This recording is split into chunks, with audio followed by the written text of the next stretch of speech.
No Estreito do Bósforo, onde o Ocidente e o Oriente se encontram, uma mega cidade que já foi capital de 3 grandes impérios, ostenta uma das maiores relíquias arquitetônicas do mundo antigo. Essa cidade atualmente tem o nome de Istambul, mas também já foi chamada de Bizâncio, Nova Roma e Constantinopla, entre outros vários nomes. A maior construção fechada do mundo durante quase 1000 anos tem sido palco de disputa entre cristãos e muçulmanos pela sua posse física e espiritual. Já foi catedral cristã, ortodoxa e católica, mesquita muçulmana, museu e agora, no ano de 2020, volta à condição de mesquita muçulmana. No vídeo de hoje, acompanhe a história de Hagia Sophia, Santa Sofia ou Hagia Sophia. Eu sou Fernando Araújo e você é bem-vindo ao nosso canal. Bizâncio, mitos e lendas.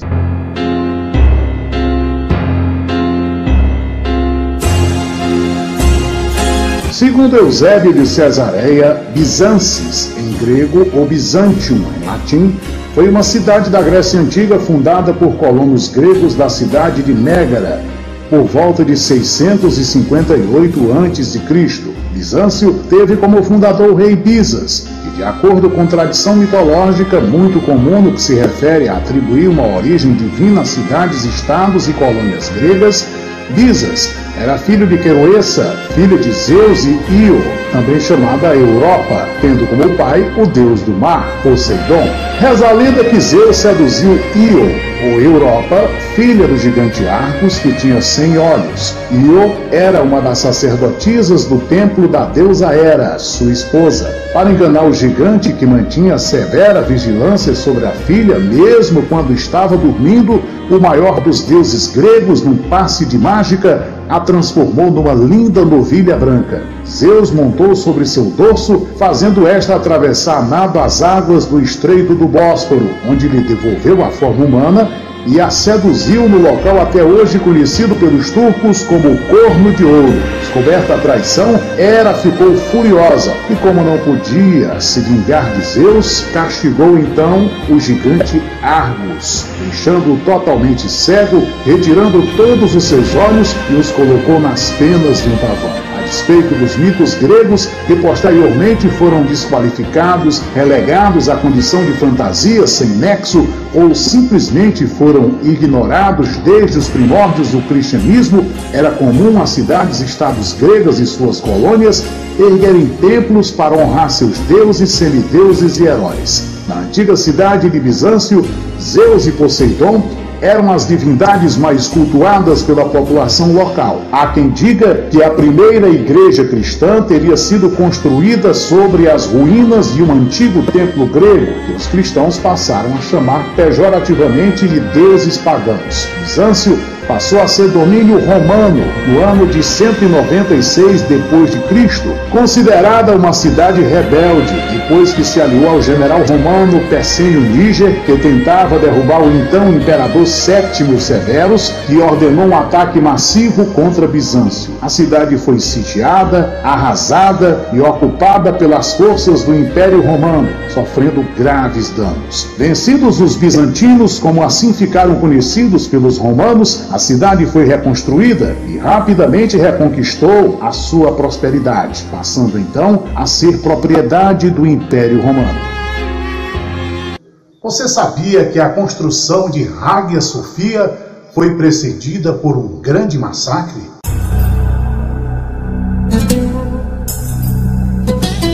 Constantinopla, janeiro do ano 532 da Era Comum. Uma acirrada corrida de cavalos no hipódromo da cidade teve como consequência imediata atos de extrema violência. Em Constantinopla, existiam organizações desportivas rivais que defendiam suas cores no hipódromo, onde a rivalidade desportiva refletia divergências sociais, políticas e religiosas. Eram os verdes, os azuis, os brancos e os vermelhos. Esses grupos haviam se transformado em verdadeiros partidos políticos. Os azuis reuniam representantes dos grandes proprietários rurais e da ortodoxia da Igreja Romana. Já os verdes, em matéria política, eram partidários da democracia pura ou anárquica e incluíam em suas fileiras altos funcionários nativos das províncias orientais, comerciantes, artesãos e adeptos da doutrina monofisista, que atribuía apenas um caráter divino a Jesus Cristo, condenada pelo Concílio de Calcedônia. De acordo com relatos e cronistas da época, como o historiador Procópio, a revolta eclodiu porque houve uma dúvida cruel sobre qual dos cavalos venceu a corrida. Nike era o cavalo pelo qual a população torcia e chegava quase empatado com outro concorrente,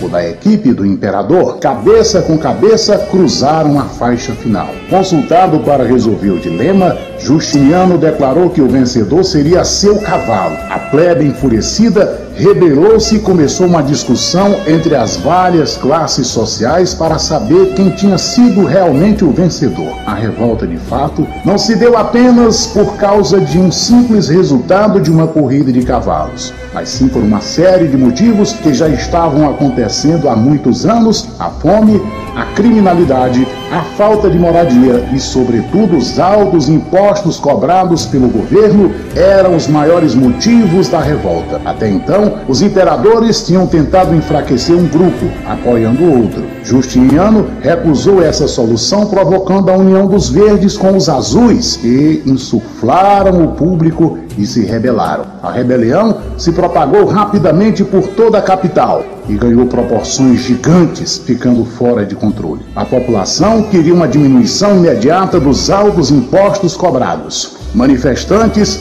saíram aos gritos de Nica, Nica, vitória, vençam os impostos. Os rebeldes trucidaram a guarda real e dominaram quase toda a cidade. Chegaram até a proclamar um novo imperador, Anastácio. Entre os dias 13 e 14 de janeiro do ano 532 da Era Comum, a cidade de Constantinopla foi transformada literalmente numa verdadeira praça de guerra. Revoltosos atacaram edifícios públicos que simbolizavam a ordem social e o poder real. Parte deles acabou se amotinando na igreja de Santa Sofia. Outro grupo confrontou a guarda imperial pelas ruas da cidade, chegando até as portas do palácio, confrontando com a guarda imperial, que resistia bravamente contra seus atacantes. Diante da gravidade da situação, o imperador Justiniano ameaçou deixar o trono, mas foi convencido por sua mulher, a imperatriz Teodora, a permanecer no palácio e enfrentar os revoltosos. Justiniano decidiu reagir e encarregou o general Flávio Belisário de cercar o hipódromo e sufocar de vez aquela rebelião. A revolta foi rapidamente reprimida pelo general, que ao lado do seu exército matou e degolou cerca de 30.000 pessoas no hipódromo. Vencidos os revoltosos neste local, a luta continuou pelas ruas, onde eram travados sangrentos combates. Apesar da reação fulminante do exército legalista, que havia sido chamado às pressas para conter a revolta, ainda havia um último foco de resistência, amotinado nas dependências da igreja de Santa Sofia. Com carta branca do imperador para punir todos aqueles que não depusessem as armas e se entregassem a seus comandados, Belisário então deu ordens para que os revoltosos saíssem do templo pacificamente. Diante da recusa dos amotinados, o general bizantino ordenou a invasão da igreja e aniquilou todos aqueles que ousavam resistir. Após uma investida extremamente violenta, quase todos os revoltosos estavam mortos ou gravemente feridos. Esses últimos, a exemplo dos primeiros, acabaram sendo executados por desafiar a autoridade do imperador. A igreja de Santa Sófia teve seu telhado de madeira completamente incendiado e grande parte de sua estrutura ficou seriamente comprometida. O final da revolta de Nica resultou num verdadeiro banho de sangue, um saldo de mais de 35.000 mortos.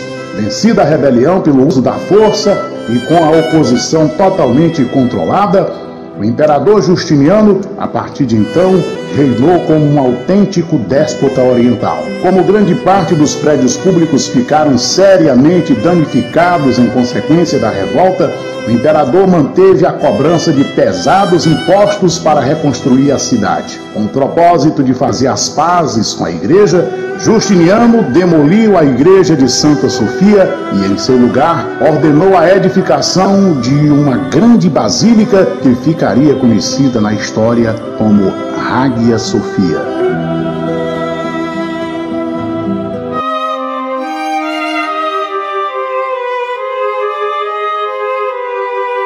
Constantinopla, 23 de fevereiro do ano 532 da Era Comum. Pouco mais de um mês após o massacre da revolta de Nica, que vitimou cerca de 35 mil pessoas e resultou na destruição da Basílica de Santa Sofia, o imperador Justiniano decidiu construir uma terceira igreja, completamente diferente. Uma basílica maior e mais majestosa que suas antecessoras. Justiniano, então, escolheu o médico Isidoro de Mileto e o matemático Artêmio de Trales como arquitetos, mas Artêmio morreu ainda no primeiro ano da empreitada. A construção foi descrita na obra Sobre Edifícios segundo o historiador bizantino Procópio. O local desta grande obra já havia sido um templo dedicado a Zeus na antiga Bizâncio, onde havia sido erguida a Basílica de Constantino, a Igreja dos Santos Apóstolos, também chamada Magna Eclésia, por volta do ano 330 da Era Comum. Este templo desabou após um terremoto no ano 404, sendo reconstruído pelo então imperador Teodósio II no ano 415, com o nome de Santa Sofia. O imperador Justiniano não poupou nenhuma despesa para a edificação da grande igreja. Foram trazidos materiais e construção de todo o império, desde colunas helênicas retiradas do templo de Ártemis em Éfeso, uma das 7 maravilhas do mundo antigo na Turquia, grandes blocos de pórfiro de pedreiras do Egito, mármores verdes da Tessália na Grécia, pedras negras do Bósforo e amarelas da Síria, entre outros materiais. Foram mais de 5 anos de trabalhos para a conclusão das obras, onde mais de 10 mil pessoas, entre pedreiros, carpinteiros, ladrilheiros, vitralistas, entre outros operários, trabalharam intensamente durante sua construção. Esta nova igreja foi, ainda na época, reconhecida como um grande feito de engenharia e arquitetura. Santa Sofia é um dos grandes exemplos ainda existentes da arquitetura bizantina. No seu interior, decorado com pilares de mármore e mosaicos, é de grande valor artístico. O próprio imperador Justiniano supervisionou a finalização da maior catedral já construída na época. Ela foi a maior conquista arquitetônica da antiguidade tardia e sua influência se espalhou pelo mundo ortodoxo, católico e islâmico. As maiores colunas são de granito, que tem entre 19 e 20 metros de altura, e a maior tem pelo menos 1,5 metro de diâmetro, pesando cerca de 70 toneladas. Por ordens do imperador, 8 colunas coríntias foram desmontadas do templo romano dedicado a Júpiter, em Baalbek, no Líbano, e enviadas a Constantinopla para a construção de Santa Sofia. O vasto interior do templo tem uma estrutura complexa. A nave principal é coberta por um domo central, que no seu ponto mais alto está a 55 metros e 60 centímetros do chão e repousa sobre uma arcada com 40 janelas usadas para a iluminação natural do templo.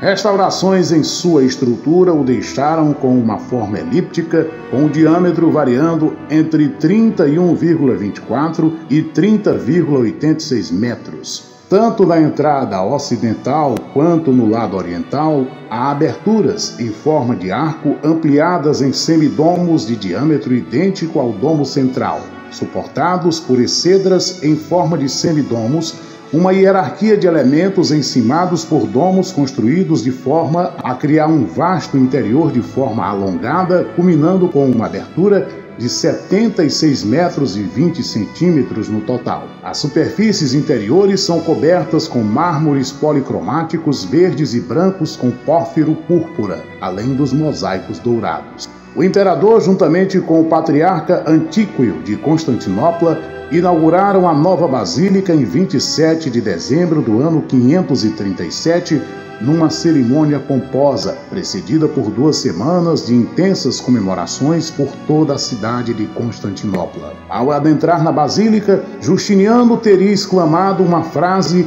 que ficaria famosa entre seus súditos na época e documentada por cronistas da época que legaram para a posteridade: Deus me deu a honra e o privilégio de realizar este grande feito. A riqueza e o nível artístico da basílica teriam levado Justiniano a dizer: Salomão, eu o superei. Contudo, os mosaicos internos só foram completados sob o reinado de Justino II, sucessor de Justiniano. Santa Sofia se tornou então a sede do Patriarcado Ecumênico de Constantinopla, o local preferido para a realização de cerimônias oficiais do Império Bizantino, como coroação de seus imperadores. Entretanto, terremotos em agosto do ano 553 e em 14 de dezembro do ano 557 racharam o domo principal e o semidomo oriental, sendo que o primeiro desabou completamente no terremoto seguinte, em 7 de maio de 558, destruindo o ambão, o altar e o cibório. O colapso foi causado principalmente pelo peso da estrutura, grande demais, e pela enorme carga de cilhamento do domo, que era plano demais.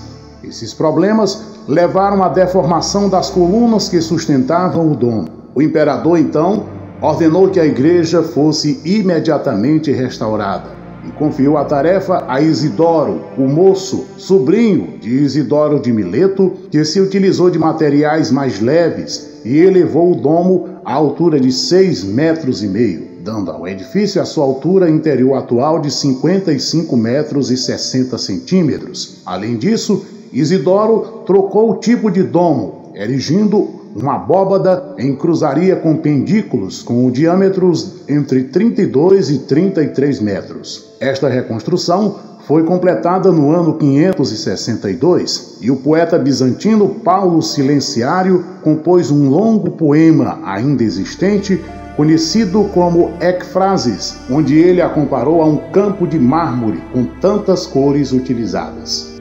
E então, gostou do nosso vídeo? Se você gostou, deixe seu like, deixe seu comentário. Se ainda não é inscrito, clica no sininho abaixo, inscreva-se no nosso canal e receba gratuitamente os vídeos exclusivos do nosso canal. Críticas e sugestões são bem-vindas para engrandecimento e aperfeiçoamento do nosso canal. Obrigado pela sua participação e até o nosso próximo encontro.